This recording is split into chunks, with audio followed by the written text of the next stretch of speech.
The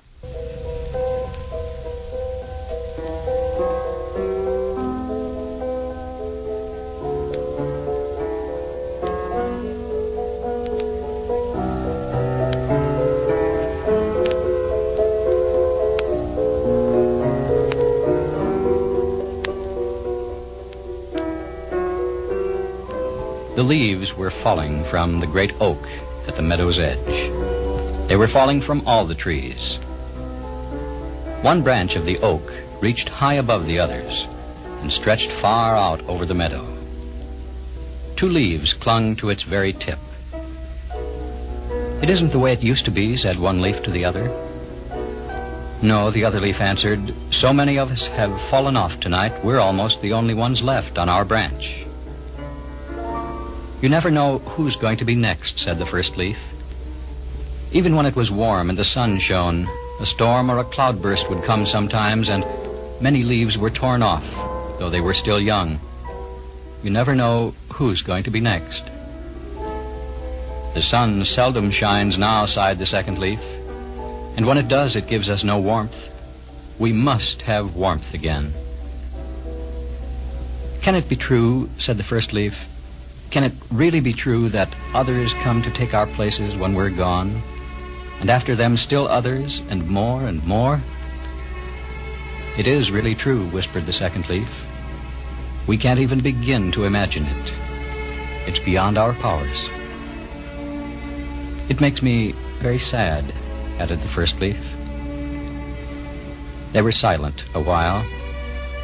Then the first leaf said quietly to herself, "Why must we fall?" The second leaf asked, "What happens to us when we've fallen?" "We sink down. What is under us?" The first leaf answered, "I don't know. Some say one thing, some another, but nobody knows."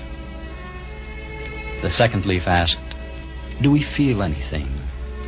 Do we know anything about ourselves when we're down there?" The first leaf answered, "Who knows? Not one of all those down there has ever come back to tell us about it." They were silent again. Then the first leaf said tenderly to the other, "Don't worry so much about it. You're trembling." "That's nothing," the second leaf answered. "I tremble at the least thing now. I don't feel so sure of my hold as I used to." "Let's not talk any more about such things," said the first leaf. The other replied, "No, we'll let be. But what else shall we talk about?" She was silent, but went on after a little while. Which of us will go first?" "There's still plenty of time to worry about that," the other leaf assured her.